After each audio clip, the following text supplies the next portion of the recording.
Bem-vindos a mais um vídeo de Heróis da Imaginação. O tema do vídeo de hoje é o mistério do Dionisíaco.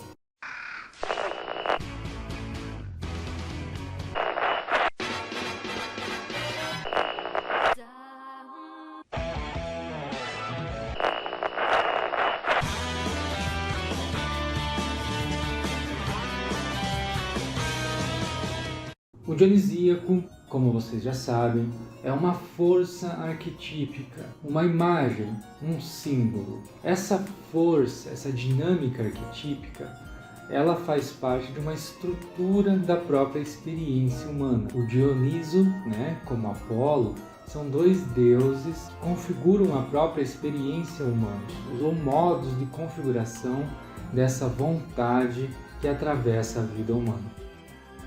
Eu digo vontade aqui, levando em consideração a filosofia de Schopenhauer, que considera que a vontade é uma força que atravessa todas as forças vivas, e que se manifesta através do modo como essas forças se articulam, se estabelecem, agem ou são. Podemos considerar que o Dionisíaco é essa potência que ganha forma de acordo com o modo de ser, do ser humano. Cada um dos modos de ser, comportamentos, pensamentos, sentimentos são formas apolíneas, enquanto a potência para ser é o Dionisíaco. Sendo força arquetípica, podemos considerar o Dionisíaco, o deus Dionísio da mitologia grega, como uma grande estrutura, como uma rede que configura a dinâmica de experiência do sujeito no mundo, do ser humano na sua própria realidade. O modo como a percepção humana se articula com a realidade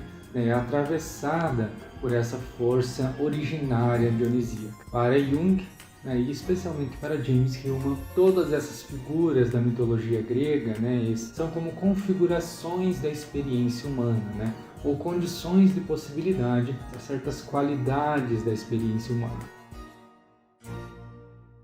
Nietzsche é um grande estudioso do Dionisíaco. Dizem que o Dionisíaco é o primeiro pensamento originário de Nietzsche, que aparece em O Nascimento da Tragédia. Já antes, em uma das suas primeiras conferências e textos, A Visão Dionisíaca de Mundo, em 1870. Lá nesse texto, O Nascimento da Tragédia, o Apolíneo e o Dionisíaco como duas forças arquetípicas e originárias que se opõem, que se complementam. Por um lado, o Apolíneo se refere à aparência do mundo, às formas, ao modo como o ser humano aparece no mundo, a sua aparência. Por outro lado, o Dionisíaco se refere à potência, a uma possibilidade de ser que ainda não ganhou forma, que inclusive rompe com essa forma apolínea da aparência. O apolíneo, em termos kantianos, se refere ao mundo fenomênico, enquanto o dionisíaco se refere ao mundo das essências. Para os gregos antigos, era um sentimento avassalador dentro de si mesmo, algo que buscava sempre romper com essa tentativa dos gregos de estabelecer uma ordem racional no mundo. O dionisíaco parecia ser a dimensão emocional, as emoções humanas, buscando sempre romper com essa tentativa de colocar tudo em sistemas ou esquematizações racionais da vida. Dessa forma, a gente pode até pensar o dionisíaco e o apolíneo como oposições, razão, sentimento, ou razão-emoção, como oposições corpo e mente, ou até mesmo psique e matéria. A psique seria o apolíneo, algo mais abstrato, enquanto a matéria seria o dionisíaco, algo imanente, o corpo em si, o sentimento, a emoção. Então, essas duas coisas, essas duas figuras sempre se opondo, sempre se opondo entre si. E o mais engraçado é que essas oposições, por exemplo, a oposição entre razão e emoção, ela está muito presente ainda nos dias de hoje. Há uma fantasia contemporânea que aponta para o cérebro, e aqui eu não estou dizendo que isso deixa de ser uma verdade científica, eu só estou apontando para uma leitura a partir da psicologia analítica de que os hemisférios cerebrais correspondem um lado à fantasia, à criatividade, e o outro lado ao raciocínio matemático, e essas coisas apontam ainda para essa fantasia originária de oposição apolíneo e dionisíaco. Em primeiro lugar, os gregos antigos, a gente vai ler lá em Hesíodo, que o mundo ele se origina a partir de dois grandes princípios ou forças originárias, Caos e Eros, se opondo. O dionisíaco está mais próximo de Caos, na medida em que ele separa, é o deus que desmembra, que fragmenta. Na narrativa mitológica de Dionísio é fragmentado pelos titãs. A gente pode pensar que esses dois princípios estão em Dionísio, uma separação para depois conjunção. Talvez essas duas coisas sempre andem juntas. E o dionisíaco seja esse ciclo, esse movimento de desconstrução, desmembramento e junção novamente.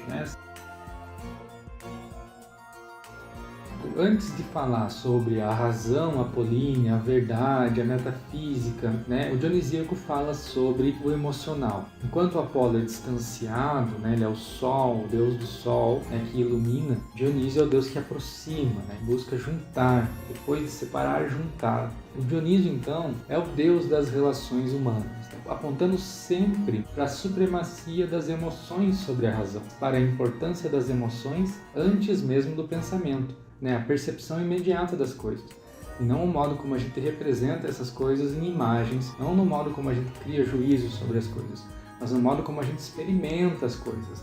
Tanto que os rituais de mistério dionisíacos eram rituais orgiásticos, danças onde havia desmembramento de animais, embriaguez, então era uma festividade, não era um tipo de ritual racional, que envolvia o pensamento.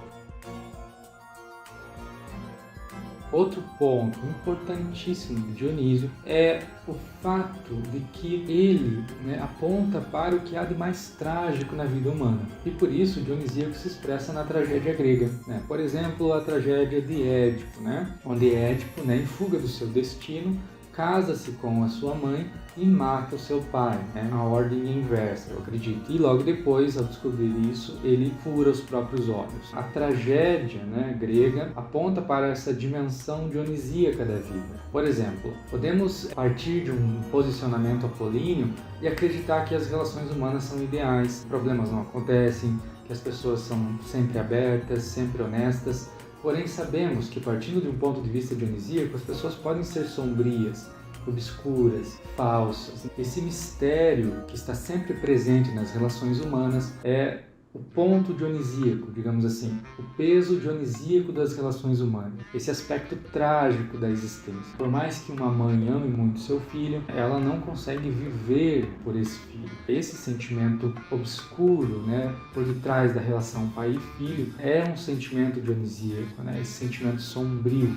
Por detrás das amizades, sempre, apesar de admiração, eu gosto muito daquele amigo ou daquela amiga, sempre haverá algo de uma inveja, uma tentativa de superar o amigo, ou uma luta para não ser superado.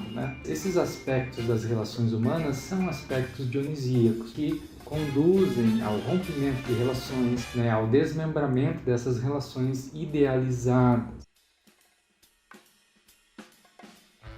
Um último elemento importantíssimo do dionisíaco é a questão das emoções. O dionisíaco ele traz à tona as emoções humanas. Vivemos em uma sociedade psiquiátrica que compreende as emoções como problemas que precisam ser evitados. As emoções são vistas como obstáculos para a produtividade. Nesse sentido, o mundo emocional na sociedade em que vivemos é lidado, ou é tratado a partir de medicamentos psiquiátricos, E isso opera uma repressão das emoções, um anestesiamento dessa dimensão emocional do ser humano. Então o dionisíaco traz à tona essa vivência da tristeza, da raiva, do amor. Porém, as emoções em nossa sociedade são condenadas. Em busca de manter essas relações apolíneas idealizadas, nós reprimimos o dionisíaco, o aspecto emocional.